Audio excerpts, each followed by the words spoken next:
Juiz racista prende pai de família por 30 anos, mas não esperava que o advogado iria atrás dele para resolver o caso. Antes de começar a história, comente aqui embaixo de qual cidade você está assistindo esse vídeo. Não se esqueça de se inscrever no canal e deixar o like. Boa história a todos! O gabinete amplo com vista para o Central Park era tudo o que qualquer recém-formado em Direito por Harvard poderia sonhar. Caio Alvarenga olhou pela janela do 30º andar, sentindo o peso do diploma em suas mãos. O representante do escritório, Peterson & Associates, sorria ansioso pela resposta. $300 mil anuais para começar, Caio. Apartamento corporativo em Manhattan e bônus semestrais. Poucos recém-formados recebem uma proposta como esta. Caio sorriu educadamente. Era a 5ª proposta semelhante naquela semana. Com seu histórico acadêmico exemplar e as recomendações dos professores mais respeitados de Harvard, as portas de Nova York se abriam facilmente para ele. Agradeço muito, Sr. Peterson, mas como já expliquei por telefone, tenho outros planos.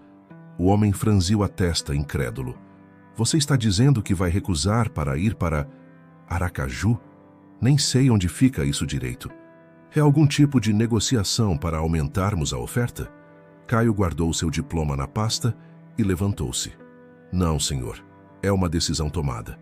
Vou para Sergipe, no nordeste do Brasil. Minha família pode não entender agora, mas um dia entenderá. Naquela noite, em seu apartamento temporário, a videochamada com os pais foi exatamente como esperava. Você enlouqueceu? A voz da mãe tremia.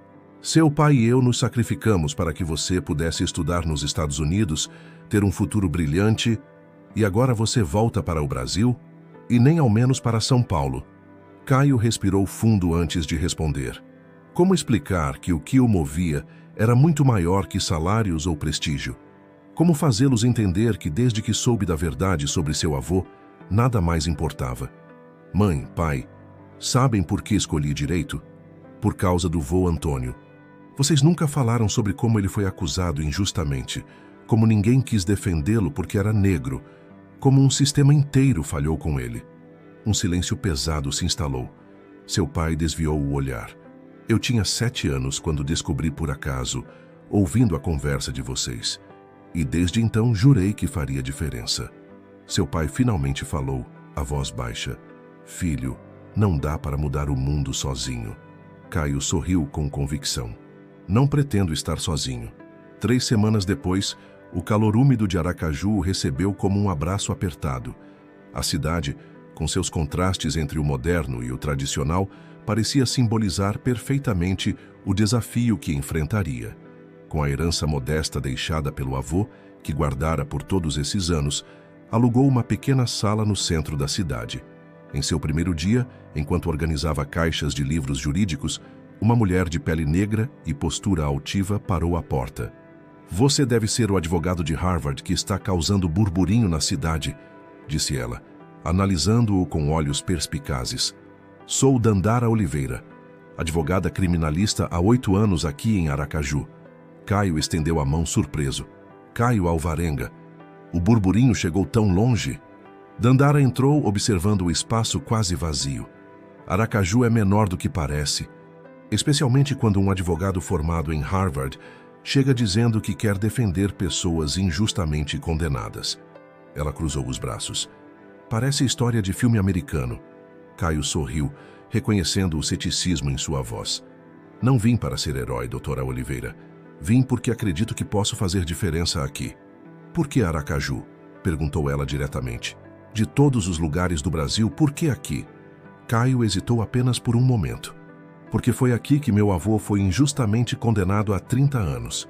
E porque os dados mostram que Sergipe tem uma das maiores disparidades raciais em condenações criminais. Algo no olhar de Dandara mudou.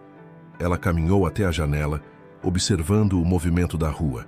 Você vai precisar de alguém que conheça o sistema por dentro, disse finalmente. Alguém que saiba quem são os juízes, os promotores, as armadilhas. Está se oferecendo para o trabalho? Perguntou Caio, esperançoso.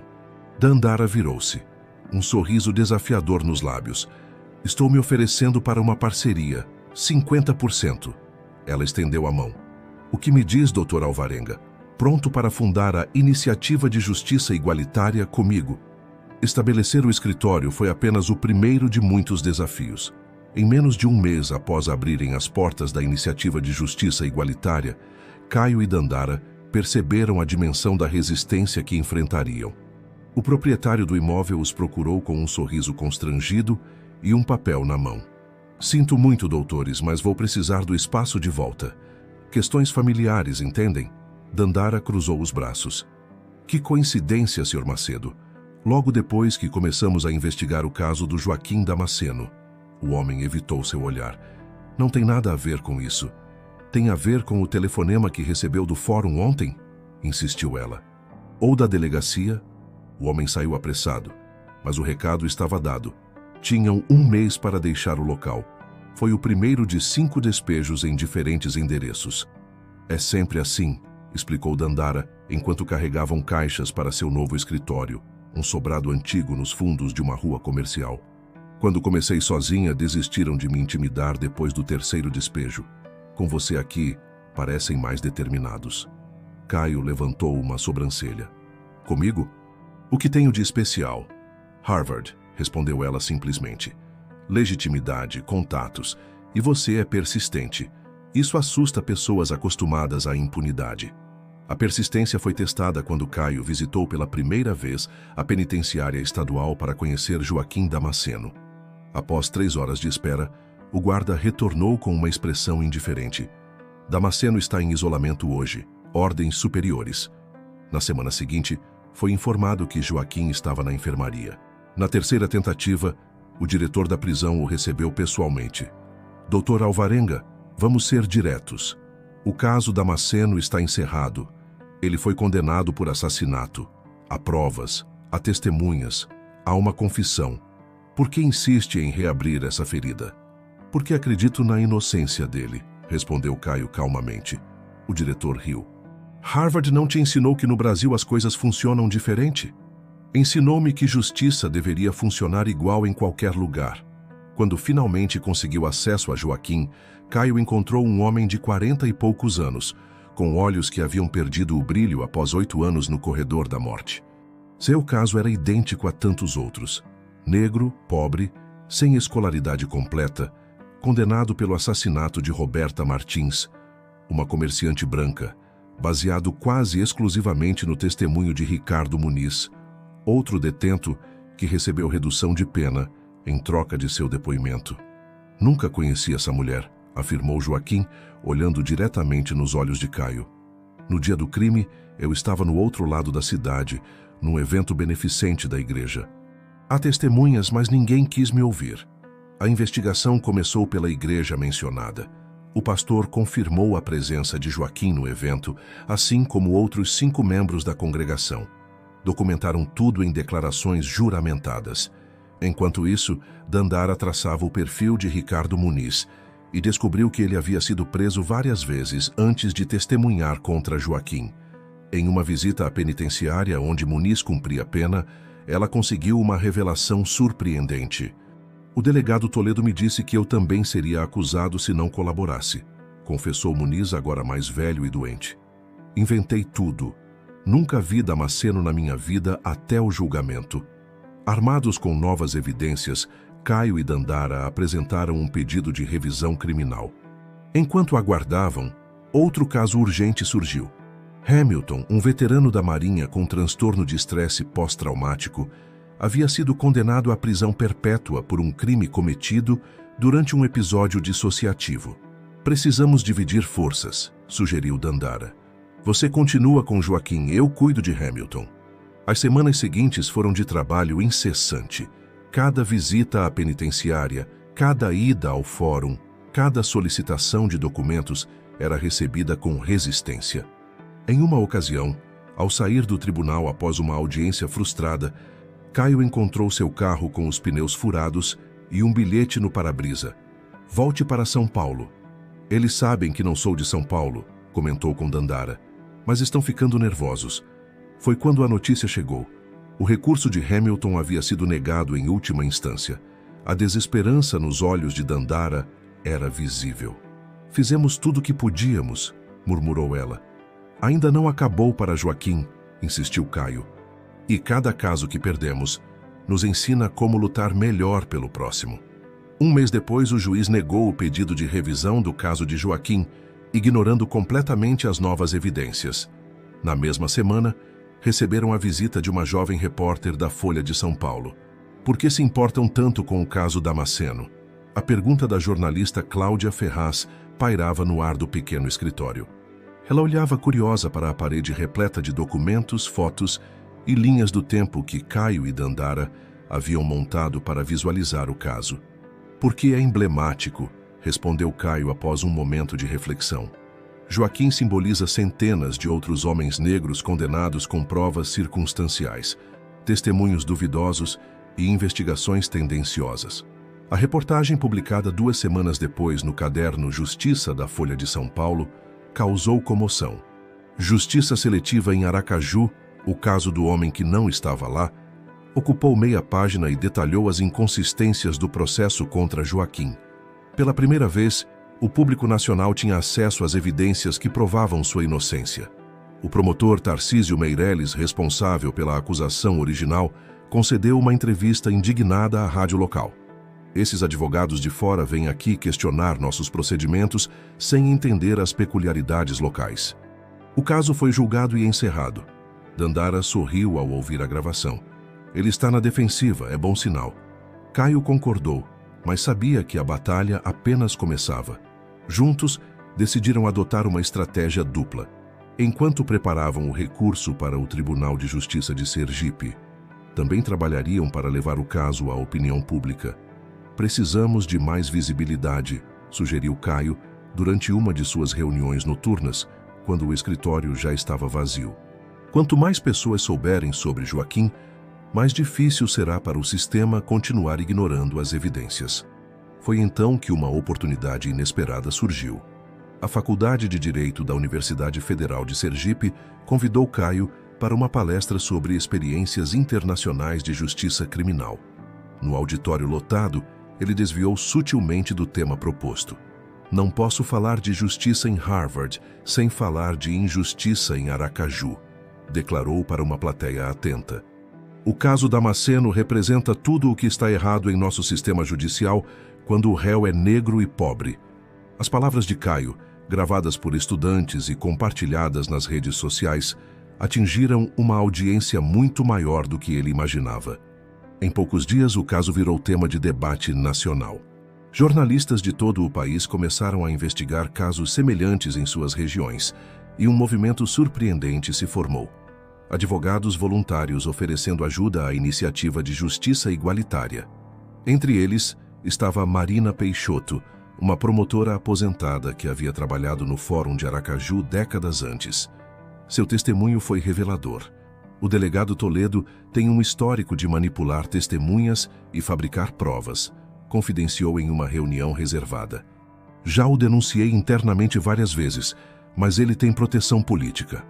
O delegado Toledo, ao saber que estava sendo investigado, reagiu da maneira que conhecia melhor: intimidação. Uma viatura policial estacionou em frente ao escritório por dias. Caio recebeu ligações anônimas ameaçadoras. A casa de Dandara foi invadida e, embora nada tenha sido roubado, papéis relacionados ao caso foram revirados. Não vamos recuar, afirmou Dandara enquanto reinstalavam a fechadura de sua porta. Seus olhos refletiam uma mistura de medo e determinação que Caio reconhecia em si mesmo. Eles só fazem isso porque estamos perto de algo grande. O algo grande veio na forma de um envelope pardo entregue por um ex-funcionário do cartório criminal. Dentro, cópias de documentos que nunca haviam sido anexados ao processo de Joaquim. O relatório original da perícia, que indicava inconsistências no horário da suposta morte de Roberta Martins, incompatível com o depoimento de Ricardo Muniz, e uma lista de chamadas telefônicas que provava contato frequente entre o delegado Toledo e Muniz antes do testemunho. Armados com essas novas evidências, Caio e Dandara recorreram ao Tribunal de Justiça. Paralelamente, uma série de artigos publicados em jornais nacionais expunha as falhas sistemáticas no caso. A pressão pública crescia, com manifestações em frente ao Fórum de Aracaju exigindo justiça para Joaquim. A resposta do sistema veio na forma de uma audiência extraordinária. A juíza Márcia Campos, conhecida por sua postura conservadora, conduziu o procedimento com visível irritação. Doutor Alvarenga, entendo seu entusiasmo juvenil, mas este tribunal não se deixa influenciar por comoção pública ou matérias sensacionalistas. Sua voz era fria quando anunciou: o pedido de revisão criminal está negado. A decepção foi esmagadora, mas durou pouco. Na saída do tribunal, cercados por jornalistas, Caio fez o anúncio que mudaria tudo. Recorreremos ao Superior Tribunal de Justiça. Este caso não é apenas sobre Joaquim Damasceno. É sobre um sistema que condena pessoas pela cor de sua pele, não pelas evidências. E agora, o Brasil inteiro está assistindo. A notificação chegou numa quarta-feira chuvosa, quando o escritório estava abarrotado de caixas. Devido ao crescimento da equipe, agora com 5 advogados voluntários, a iniciativa de justiça igualitária estava se mudando para um espaço maior. Dandara segurava o envelope oficial com mãos trêmulas. É do Superior Tribunal de Justiça, anunciou a voz embargada. Vão julgar o recurso de Joaquim na próxima sessão. Nos 8 meses desde a negativa da juíza Campos, o caso havia ganhado proporções nacionais. Um documentário produzido por uma emissora de televisão expôs as inconsistências do processo, entrevistando as testemunhas que confirmavam o álibi de Joaquim e até mesmo Ricardo Muniz, que reafirmou ter mentido sob coação do delegado Toledo. A pressão pública forçou uma investigação interna na polícia de Aracaju, e o delegado Toledo foi afastado preventivamente após denúncias de outros casos semelhantes emergirem. O promotor Tarcísio Meirelles, antes defensor ferrenho da condenação, agora adotava um tom mais comedido em suas declarações. Se houver evidências novas e conclusivas, o Ministério Público está aberto a reconsiderar sua posição, declarou em entrevista coletiva, claramente preocupado com sua imagem pública. Na manhã do julgamento em Brasília, Caio mal conseguia controlar o nervosismo. Ao seu lado, Dandara parecia estranhamente calma. Como consegue? Perguntou ele enquanto aguardavam na antessala. Ela sorriu. Aprendi que a justiça é uma maratona, não uma corrida. Independente do resultado hoje, já mudamos o sistema. Olhe em volta. Caio observou o corredor do tribunal. Dezenas de pessoas vestindo camisetas com o rosto de Joaquim e os dizeres "Justiça Igualitária" conversavam em pequenos grupos. Jornalistas preparavam equipamentos. Estudantes de direito tomavam notas. O caso havia se tornado um símbolo maior que eles mesmos. A sessão durou quase 4 horas. Os ministros analisaram meticulosamente cada nova evidência, cada depoimento reconsiderado. Quando o presidente do tribunal finalmente pronunciou as palavras "recurso provido", determinando um novo julgamento para Joaquim Damasceno, Caio sentiu como se o mundo inteiro tivesse pausado por um momento. Dandara apertou sua mão com força. Conseguimos a chance que ele merecia. O novo julgamento foi marcado para 2 meses depois, mas não chegou a acontecer. Pressionado pela opinião pública e pela montanha de evidências favoráveis à defesa, o promotor Tarcísio Meirelles anunciou que o Ministério Público não sustentaria mais as acusações contra Joaquim. Após reavaliação minuciosa do caso e considerando as novas evidências disponíveis, concluímos que não há elementos suficientes para manter a condenação, declarou em coletiva de imprensa, cuidadosamente evitando admitir qualquer erro anterior. Em uma manhã ensolarada de setembro, após 9 anos de prisão injusta, Joaquim Damasceno finalmente atravessou os portões da penitenciária como homem livre. Sua família o aguardava, junto com Caio, Dandara e dezenas de apoiadores. "O que faço agora?", perguntou ele, os olhos apertados contra a claridade que não via há tanto tempo. "Vive", respondeu sua irmã, abraçando-o com força. "Simplesmente vive."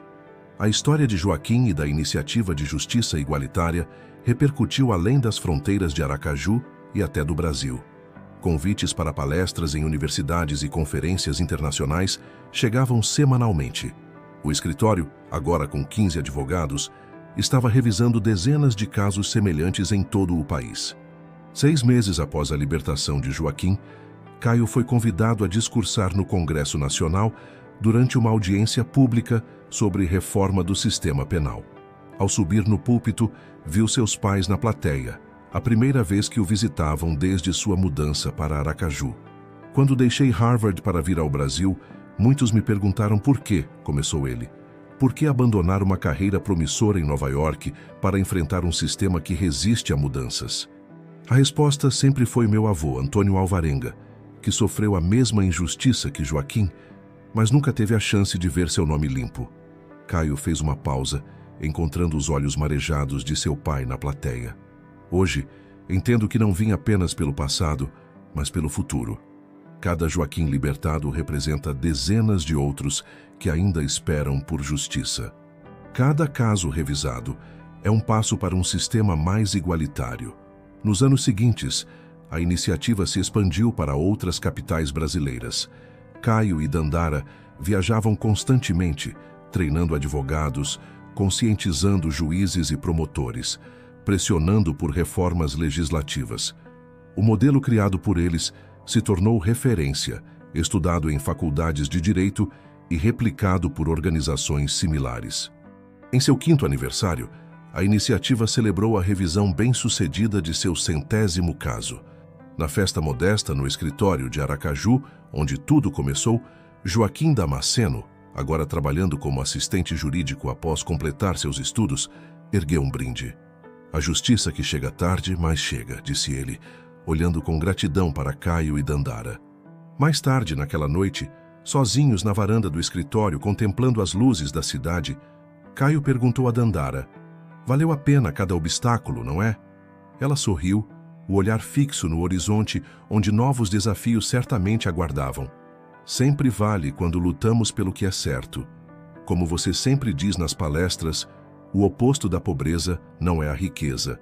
O oposto da pobreza é a justiça. Muito obrigado por acompanhar até aqui. Esperamos que a história de Caio e Dandara na luta por justiça em Aracaju tenha tocado seu coração. Se você se emocionou com essa narrativa de perseverança e mudança social, não esqueça de se inscrever no canal e deixar seu like. Esse apoio é fundamental para continuarmos trazendo histórias que inspiram e fazem refletir. Todos os dias, compartilhamos novas narrativas que mostram o poder da determinação humana e a importância da justiça em nossa sociedade. E você? O que achou dessa batalha contra o preconceito no sistema judicial? Alguma vez já testemunhou ou vivenciou situações de injustiça? Conte sua experiência nos comentários. Nos encontramos amanhã com mais uma história que vai mexer com suas emoções e reflexões.